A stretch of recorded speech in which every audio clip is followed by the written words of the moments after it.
Saints, we are in Ezekiel chapter 11, and I'm kind of getting excited about this, as excited as somebody could get over end-time prophecy, I guess. But I had originally thought I was going to talk Ezekiel 12 through 14 because that's meat and potatoes to me. We're now going 11 through 14 at least.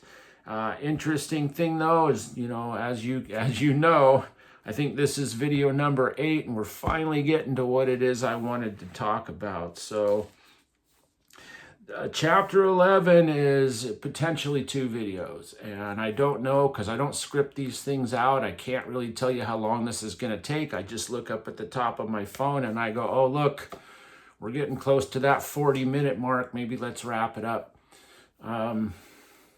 But this is potentially 2 videos because what we have here in the beginning of 11 is the judgment that comes upon the rulers of Israel. And then on the other, the last half of this chapter, we have a promise to Israel. And I think both are so important that I don't want to skip over anything. So if we get through it, we get through it. If not, we'll do the part about the evil rulers being judged. At least because I think that's very relevant in our time right now. We got an election coming up here really quick. I just got my ballot. The post office out here is just incredible. How much my mail gets tampered with before it even gets to my mailbox. They shut off my mail, didn't tell me about it because there was road construction, and it turns out they're still holding my mail, and I didn't know. So anyway, my wife went down there yesterday, bless her heart, and she found out that our ballots are sitting there at the post office. So at least we got those now, and we can vote. Probably here at Praise House, we do a lot of fasting. Probably going to call a fast for the election, that we have a fair election. Whoever wins will win because it's God's candidate and because it's fair. There's not going to be any cheating going on this time, we hope. Or there will be minimal because there's always cheating. There's always cheating in this country. So probably call a fast, standard fast at Praise House, like 3 days, and I haven't explained why because I haven't done my fasting videos yet. But anyway, that's probably something I'm going to say. Whether you do it with me or not, that's up to you. But, there will be an opportunity to do that together if you want. So we're talking about wicked leaders, and I just want to mention something so I don't forget because it came to my mind this morning. I remember back in chapter 7, there was a part that I have underlined here that I missed. It doesn't do you much good to underline if you're going to miss it, but like I say, I don't script these, so sometimes these things just kind of, happen as they happen. Chapter 7, verse 7 says, panic rather than joyful shouting. You will experience panic rather than joyful shouting. And I find that so interesting how deceptive and wicked the people in power in this country are. What is Kamala Harris now talking about? Joy. Because she has this weird personality quirk where everything she says, she gives this nervous cackling. She's called Cackling Kamala. Everything she says. And so they've decided to call that joy. And we're not going back, she says. We're not going back. And they do this hand motion. We're not going back. We're going to bring joy back to this country. And I'm like, what joy? What joy back to this country? Well, name to me a time when there was joy. When my ancestors were fighting the British with their muskets and their black powder rifles, what was the joy exactly? Well, for my ancestors, it was the joy of the Lord. That's why they were here. And there is where the only joy comes from, is from the Lord. The joy of the Lord is our refuge. And the joy of the Lord comes from abiding in the vine of Christ. Read John chapter 15. To abide in Christ is to experience joy, even amongst tribulation, even amongst trials. So this idea that if a leader just gets out there and laughs and laughs and laughs and laughs, and the thing is, we've seen her recently try to make jokes. She doesn't even have a sense of humor. She's not funny at all, but everything's funny to her. And so it's this fake joy. And it's interesting how this is the deception that happens. You will have, as it says in verse 7, panic rather than joy. So you guys should be panicking, and you are panicking, and there's panic everywhere, and everybody's worried, and everybody's upset. Oh, let's just call it joy and laugh, and maybe everybody will think that there's this abundance of joy and that we're all good. And you're going to see that this is what the leaders do, is that they soothsay. They say that things are okay when they're not. We just saw it before when we said that they'll show you a hole in a wall, but then you got to dig into that hole in the wall to realize, oh, there's more there. They're just trying to pacify you. They're just trying to give you something to wrap your mind around and get wrapped around the axle so that you don't really see what's going on behind the hole in the wall. I reference a lot of things I've already said, so if you haven't watched all the videos up to now, a lot of these things I'll say, as we said before, you kind of have to go back and watch. Some of these things I'm going to assume you already know. So I apologize if I'm saying this a lot like, oh, as we said, and you're wondering what I'm talking about. It's because it's in an earlier video. And then likewise, if you've watched all my earlier videos and I'm repeating myself, I also apologize if you think I'm wasting your time. But hey, Ezekiel's repeating himself, and if it's good enough for Ezekiel, I think it's good enough for us. So let's start with chapter 11. Now I've already gone almost 10 minutes, and but I told you I'm excited and I'm energized this morning and got to get this done before I go to work. Chapter 11. Now the Spirit lifted me up and brought me to the east gate of the Lord's house, which faced eastward. And we just said this is where they were worshiping the sun. And behold, there were 25 men at the entrance of the gate. I don't find any significance in the number 25. If there is, I don't know what it is. And among them I saw Yazaniah, I hope I'm pronouncing these names correctly, Yazaniah, son of Azur, and Pelatiah, son of Benaiah, leaders of the people. Then he said to me, Son of man, these are the men who devise wrongdoing and give evil advice in this city. Sound familiar? I think so. We've already seen Yazaniah. He was son of Shaphan in an earlier chapter. This is Yazaniah, son of Azur. He's different. But nonetheless, this name means something like God hears. May God hear, God hears, something like that. And Pelatiah means, I believe, God builds, something like that. And these names are actually kind of interesting. I'm pointing them out just because of what's going to happen. There's a bit of an irony here, perhaps. Because we've just seen that the leaders are hiding. The elders of Israel hiding behind a hole in the wall with their carved images, worshiping idols, worshiping the sun, worshiping Tammuz, worshiping the idol of jealousy. And they're saying that God doesn't see because he's abandoned the land. But God hears. It's not just that God sees everything, it's that God hears. So let's talk about this name, Yazaniah. God hears. I like to think about this in the sense that this means this has a good and a bad. There's two sides to this coin.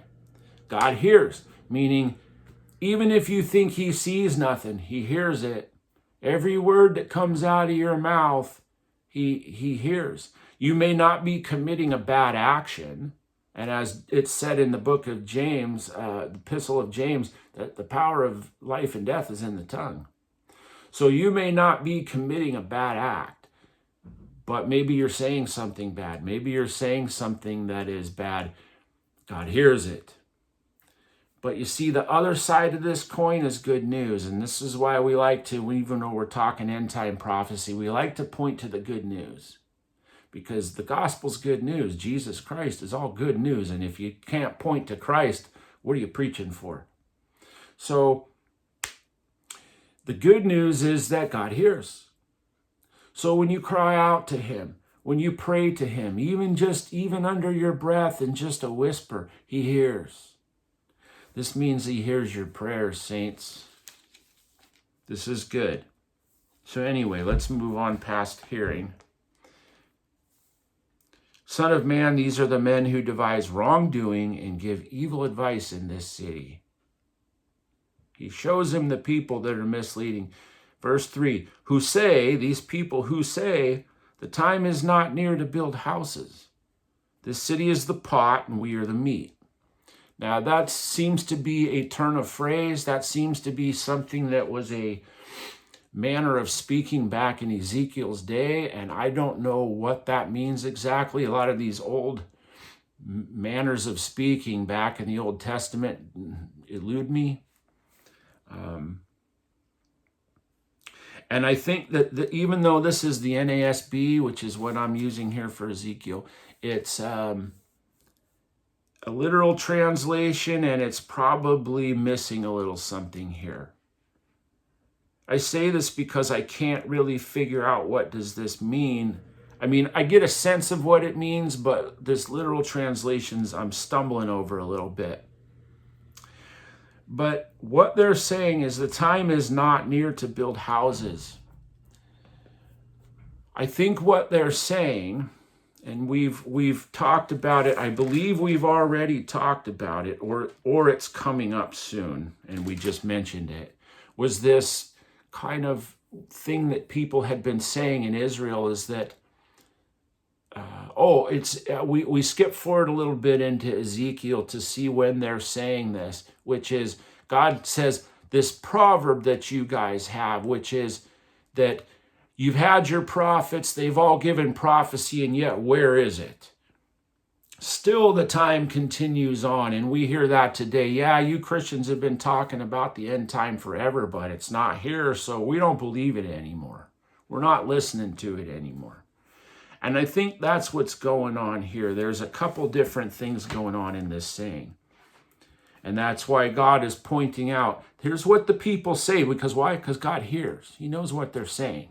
Not just what they're doing, but what they say. And the bad counsel that the leaders are giving people is to say the time is not near to build houses. In other words, the time is not near. The end is not coming.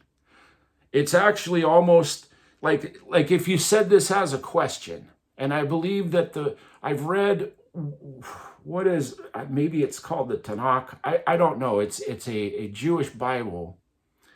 And I think in there it says something like, phrasing this as a question, is the time not to build houses now? Isn't it time to start building houses? In other words, isn't it time to just relax and get over it and start, get yourself a house, get yourself some things, The time is not near. The end isn't coming yet. We keep being told, and yet our prophets keep telling us these things, and yet we don't, we're not hearing. So maybe it's time to just relax. The city is the pot, and we are the meat. In other words, it's all about us. God gave us this land. God's gone away. So just relax and be yourself and enjoy yourself and do what you want. Think about that. You're even hearing this from people false teachers who call themselves preachers, who call themselves, men of God like Joel Osteen. I want to do some shorts, maybe some short videos of saying what he says. And then if he'd ever pull out his Bible and read it, he'd see that it contradicts him. But it's just be your best self. Live your best life. You're amazing. You were made to be a champion. You're a winner. God made you a winner. So just do the best that you can and enjoy your life and be fulfilled and in abundance. That's what I'm hearing is the city is the pot and we are the meat. So for a turn of phrase from more my lifetime would be more like snug as a bug in a rug. Are we not snug as bugs in rugs? Yeah. Isn't it just time to sit in your house, make a house, sit in your house, enjoy? Because you deserve that. You deserve that. That's a word that I really trip on a lot, is I stumble over it. This fact that we deserve this and we deserve that, and you deserve this and you deserve that. Oh, you've worked hard. You deserve a $10,000 vacation. You deserve it. Treat yourself. Treat yourself. Whatever. I'm not gonna fight with people over that, but just this idea that we think we deserve a bunch of stuff. And what we deserve is hellfire. What we deserve is destruction. Some of us were lucky enough to receive the free gift of Christ, and we're not slated for that anymore. But we didn't deserve that even. So I get hung up on that word. But I hear about this. The time is not near to build houses. So this is going against what the prophets tell them. Because the prophets have been saying, no, this is not how things are going. And I want to talk about, because this is going to become more relevant in the second part of chapter 11. Let's just get this out of the way in this video. Maybe we'll come back to it again, the second part. But there's a verse in Matthew that I really like. And because it's going to become relevant again, you'll see if you skip ahead to verse 16 here in chapter 11, you're going to see this come up again. So let's just set that up and get this read. And it's in Matthew.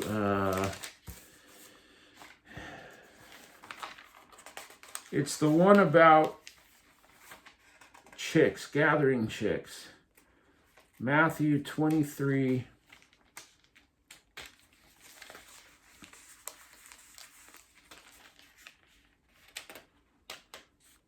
Sorry, I should probably mark these.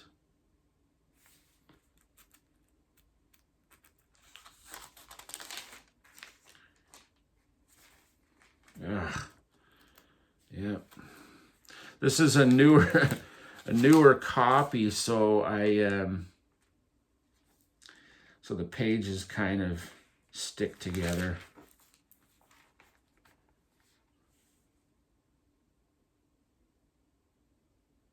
Yes, Matthew 23:37. I apologize, I'm not as well versed in my Bible.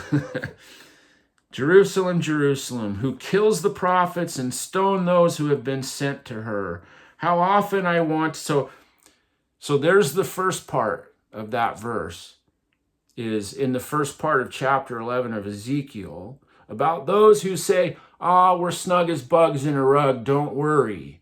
And you're going to hear about the slain in Israel. And here we're hearing about that exactly in the first half of this verse. Jerusalem, Jerusalem, who kills the prophets and stones those who have been sent to her. To do what? To warn them. To warn them and rebuke them and scold them. Jerusalem kills those. And you're going to see that in Ezekiel 11. And then in Ezekiel 11, in the second half of that chapter, then is the second half of this verse in Matthew. How often I wanted to gather your children together, the way a hen gathers her chicks under her wings, and you were unwilling. I would have been a sanctuary for you. I have been a sanctuary for you, but you don't want it. And even the prophets that I've sent to you to warn you that you needed to gather under my wing, you stoned them and you killed them. So I think Matthew 23:37 is a perfect 1-2, as Ezekiel 11 is a 1-2. Because now we see it. Are we not snug as bugs in rugs? Therefore, verse 4, chapter 11, verse 4, therefore prophesy against them. Prophecy, son of man. Then the Spirit of the Lord fell upon me, and he said to me, say, this is what the Lord says. This is how you think, house of Israel, for I know your thoughts. You have multiplied your, God hears, you have multiplied your slain in this city and filled its streets with them. You have multiplied your slain. So we have talked in earlier verses that God had brought their slain, and I wish I could remember your slain. Yeah, it was in Ezekiel 6, which we've already covered. Verse 5, I will also lay the dead bodies of your sons. So in verse 6, God's saying he will lay the bodies in front of the idols. But here it's a little different. He's saying, your slain whom you have laid in the midst. So there's some slain that God is laying before their idols. But then there is this slain, which is a different slain, which are the ones that Israel is laying in its streets. Does that sound familiar? We can probably think of many examples of how this is relevant to our day. The slain that our leaders are putting in our streets. Sometimes those are slain cops now, right? Sometimes those are slain children when some felon, known felon or terrorist enters this country and is told, here's your court date, please show up when you got to be there in court. And the guy says, oh yeah, sure, I'll be there, sir. And he goes out and commits his crimes. But I can think of some bigger ways. The slain lying in our streets. I mean, think back to COVID. What was the response to COVID? Was to get more respirators and more hospital space available. In other words, a death sentence. My wife was once worked in the medical field. She was a nurse. She knows that once you've got a ventilator put in you, it's a death sentence. The chances of you walking out of that hospital just became way, way less when you got on that ventilator. So what did we do? We started putting everybody who said, oh, I'm having trouble breathing, boom, tubed them up. Or we took them and we stacked them with elderly so that the elderly who were susceptible to dying from this thing would catch it and die. I can't think of any other reason, because there were hospital beds lying empty. We didn't need the excess. Donald Trump parked Navy ships off the East Coast for extra hospital beds, and then those things just packed up and left because they weren't getting used. So instead, we're stacking people into the old folks' homes, right? Laying our slain out into the streets, slaying our own people. You can think about the drug epidemic in this country and how cities like Seattle have just pretty much turned a blind eye and said, hey, we'll give you a safe place to shoot up so you don't kill yourself, nudge, nudge, wink, wink. And like, what happens when the safe place closes down or there's not enough room? Well, it's a pointless exercise. It's this idea that I have pity on people. I alluded to it in the last video and I didn't say anything. How, yeah, sometimes we have pity on the needy and the poor and the downtrodden, but it's kind of this reward system. If Seattle puts together these safe spaces thinking, hey, we're going to save lives, then they can pat themselves on the back and say, aren't we wonderful people? But they're not fixing the problem. They're not being compassionate. They're not helping at all. Well, at least this guy didn't get AIDS from shooting. Well, but the AIDS isn't what's going to kill him. It's an overdose on fentanyl that's going to kill him. And we know that when someone overdoses on fentanyl, then the whole neighborhood wants to know where he got it because they want some of that. Oh, that's good stuff, they say, and they go find that. So we're laying our slain in our streets, and the fentanyl coming over the border through Mexico, often from China. Our administration, Biden administration, Harris administration, just letting it happen. And then they go, well, actually, we've started to seize more fentanyl coming across the border. That's because there is more coming across. So all you have to do is go out there a couple extra days and seize a little bit, and your numbers go way up. But you've caused this problem where you're stacking bodies in your own streets. And this is what God's saying is your ways come upon you. We've already talked about this. Your ways come upon you. It's your abominations that are coming down on your own head. And these are your slain that you are stacking in the streets. And they are the meat in the pot. But I'm going to remove you. I'm going to remove you. And we haven't read that yet, so let me read that. The time is not near to build houses. The city is the pot, and we are the meat. Therefore prophecy, I've already said that. This is how you think, house of Israel, for I know your thoughts. You have multiplied your slain in this city and filled its streets with them. Therefore, this is what the Lord God says. Your slain, whom you have laid in the midst of the city, are the meat, and this city is the pot.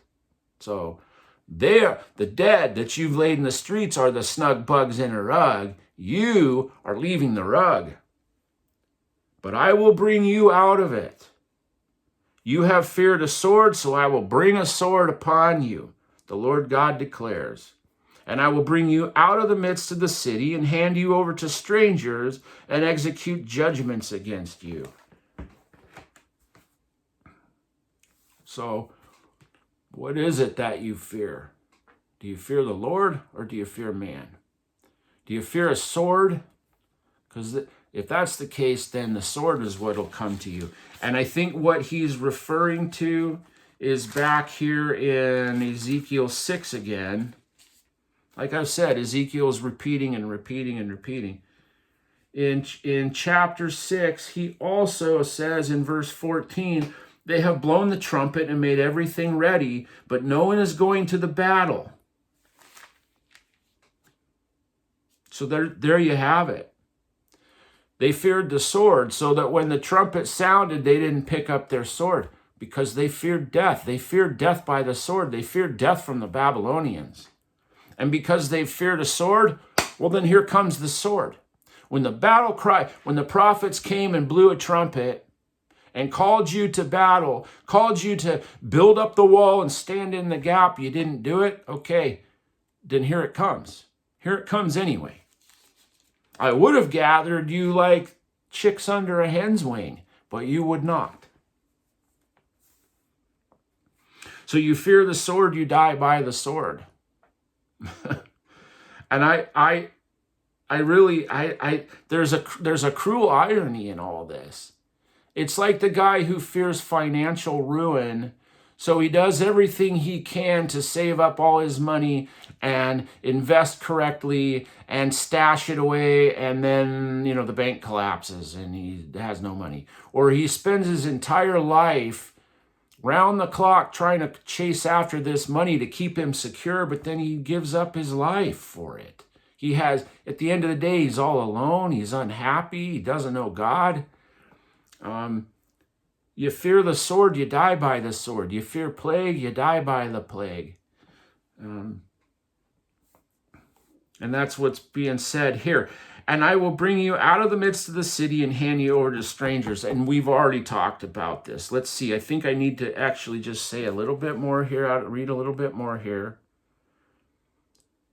You will fall by the sword, and I will judge you to the border of Israel, so you shall know that I am the Lord. The city will not be a pot for you, nor will you be meat in the midst of it. You will not be snug as a bug in a rug. I'm shaking out that rug. I will judge you to the border of Israel. So you will know that I am the Lord, for you have not walked in my statutes, nor have you executed my ordinances, but you have acted in accordance with the ordinances of the nations around you. So before we go to verse 13, let's talk about that. I'll take you to the border where the foreigners will have a shot at you. You'll die by the sword. And I've said now, probably multiple times in this series, that we're not going anywhere, right? You're not going to take 350 million people across the border into some other exile. For our day, the foreigners come here. The invading force comes here because we just keep letting anybody in who wants to come in. We've talked about this before. Our immigration system was never meant to be that. I've addressed the complaints that the Native Americans have, and I've addressed it from my own Native American ancestry, and I think it's a nonsense complaint. There was no government here to have an immigrant. So they say, well, you Europeans were illegal immigrants. No, because there was no nation here to immigrate to. Now there is. Now there's a sovereign nation here, and its borders need to be protected like every other sovereign nation on earth, but they're not. They're not.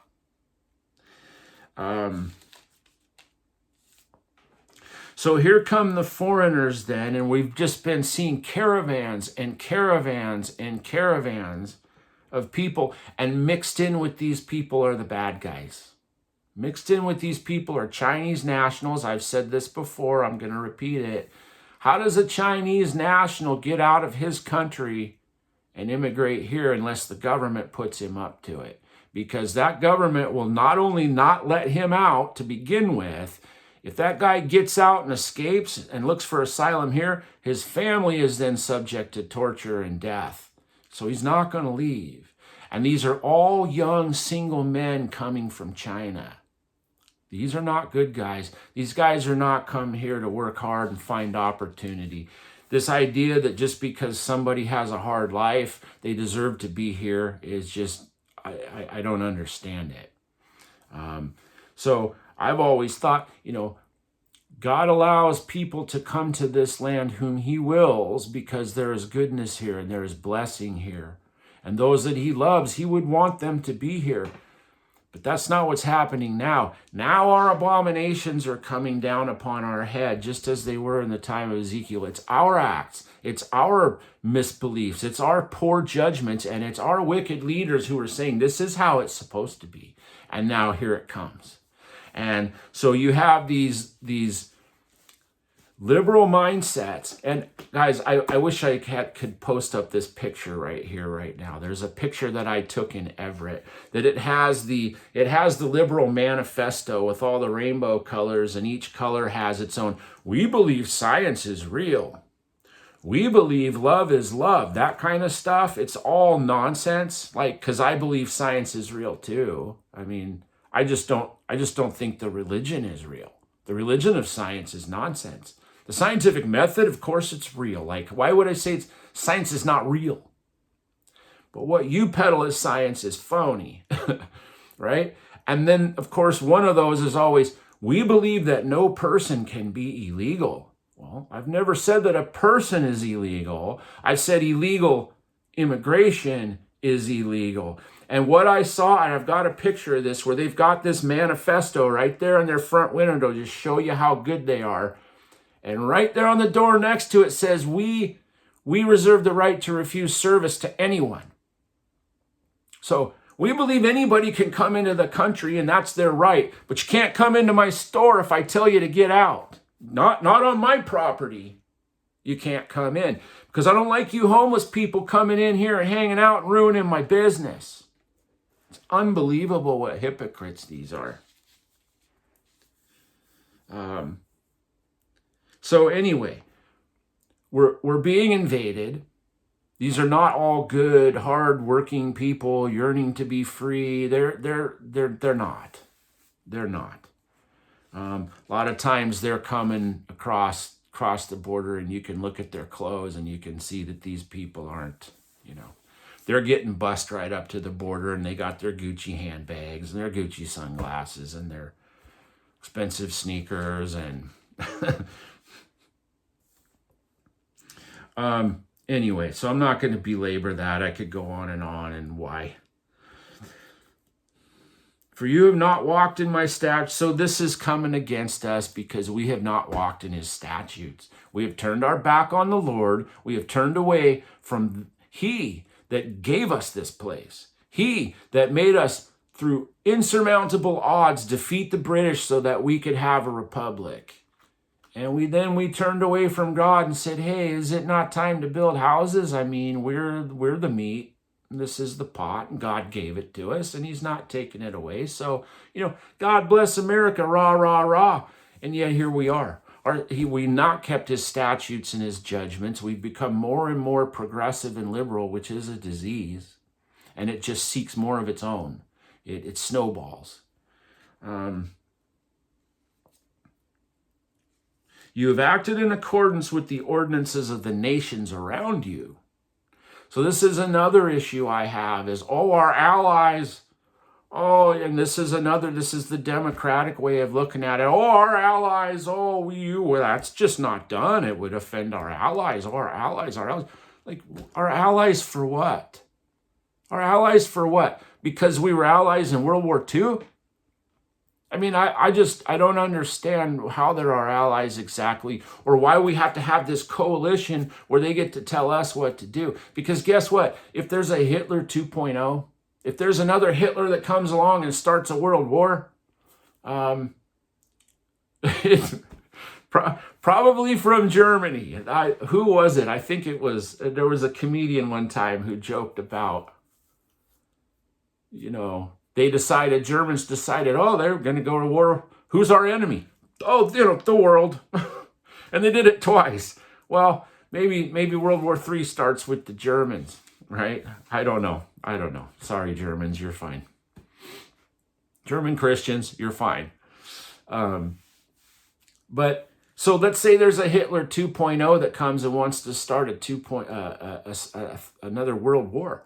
Do you think that all these countries in NATO are just going to be like, wow, boy, it's just a shame we didn't have some kind of official allyship. We didn't have some kind of ally organization because now we're all dead. Or do you think these nations will go, we got a problem, and just like last time before there was a NATO, we'd all come together and help each other? Yeah, I think the latter's more likely. So we don't need these organizations. We don't need the UN. We don't need NATO. We don't need all this stuff because you got countries in UN that are no good. And you got them trying to let Ukraine in. And Ukraine is one of the top 5 most corrupt nations on earth. And we want to let them into the UN?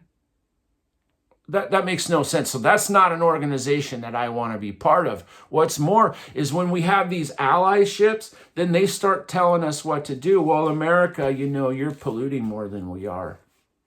You got to do this. And so send us money and do these things for us because they tell us what we should do. They should tell us how we should live. And Europe's becoming progressively more secular.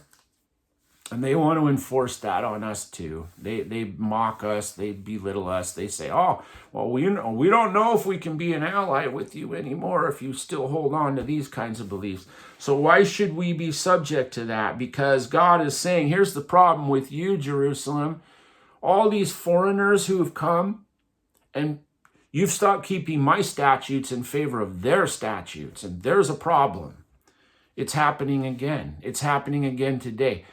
And I also find it funny. This will probably get me called a bigot, and I don't care because I'm not.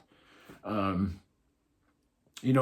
kind of gotten tired in my life, having been once very liberal as in my youth, and I thought this was all great, and now I despise it. Is just every month is a celebration of, it's Pacific Islander celebration month. And this is Latino celebration month. And this is, like, why would I celebrate the culture that they left? Why would I look at the culture that they came away from as some kind of strength or some kind of attitude that I could adopt and make myself better? Hey, look at how they do things over there in, Fiji. If we just did it that way, wouldn't it just be so much better and we'd be so much stronger? And I say, prove it to me. Because I think if I follow the statutes and commands of God like we used to, that things would be better. That's why they come here. And they leave where they were from is because here things are better. Why? Because at one time we followed these statutes here in the Bible. We were a Judeo-Christian society, and that's all there is to it. That's all there is to it. And people go, no, we weren't. That's never been. Look at all the state constitutions. Look at the original state constitutions, and they all talked about the Creator and his will and his statutes and how that's who we were. And therefore we defeated the greatest navy power on earth at the time with a bunch of muskets and some linen wrapped around our feet. Somehow we defeated that army because God shed his grace on us. God's grace, we've said this before, grace, you can substitute the word ability. God shed his ability on us because we were here to follow his statutes. Now we're not. Now the foreigners have come in. Now we're celebrating the ways of the foreigner, and look at what's happened. And look, there are some foreigners that we do want here. I'm not saying that we should, we're multiracial, and I have no problem with that, as long as we're all worshiping God Almighty and not somebody's culture, not somebody's idols, not some failed nation's way of doing things. Because guess what? The modern world has copied our system, not the other way around. So let's stop trying to celebrate theirs. They gave up their culture. Let it lie. Let it rot. So now I think this, like I said, it's going to be 2 videos. I'm about to wrap this up, I promise. So chapter 11, verse 13. Now it came about, as I prophesied, that Pelatiah, son of Benaiah, died.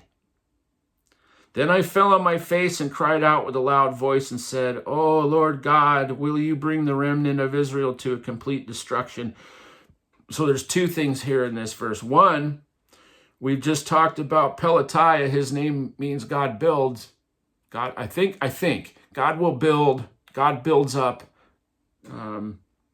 So God had built up Jerusalem. They turned their back on God, and the guy, one of the leaders who had given this wicked counsel to the people, whose name is God will build, crumbled. Right there, died. So this is not just the prophecy of him dying. This is actually literally him being struck down somehow. As he prophesied, Pelatiah, as he was saying these things, Pelatiah died. So God builds up and God destroys. God tears down as well. Then I fell on my face and cried out with a loud voice, "Oh, will you really, bring your remnant to a complete destruction?" And again, I've said before, he's being very dramatic. God has promised a remnant. God has shown him that some would be marked on the forehead and not destroyed so that they could talk about what had happened and warn all the other nations. This is what happens when you mess with God. And Ezekiel then gets dramatic again. "Oh, God, are you really going to kill us all?" And maybe he's just a very emotional person, or maybe he's trying to just show you how dramatic all these events are. He's kind of being melodramatic to show that he's not just stating these things. These things have got him distressed. These things are a big deal. These things are like a whirlwind coming through. So I think we're going to leave it at that. We'll continue in chapter 11 and finish that up in the next one. God bless all of you. Thank you for listening. Please like and subscribe and share. It really does help. The algorithm takes that. And I've said, look, God's going to make this channel or destroy this channel. I don't know. It's all for him, so I guess it doesn't really matter. But it would be nice for it to grow. It would be nice. It's always nice when I see how many people watch this video and I think, who am I? I'm just the guy who said, "Hey, young man, start preaching." And the day I started doing this channel was the day he said, "Look, I've told you before, start preaching, young man." He calls me young man. Who could call me a young man other than the Ancient of Days? So I know it was him. And he says, "Young man, preach." And you can see my first video. My hair is all messed up because I just got out of bed and I started.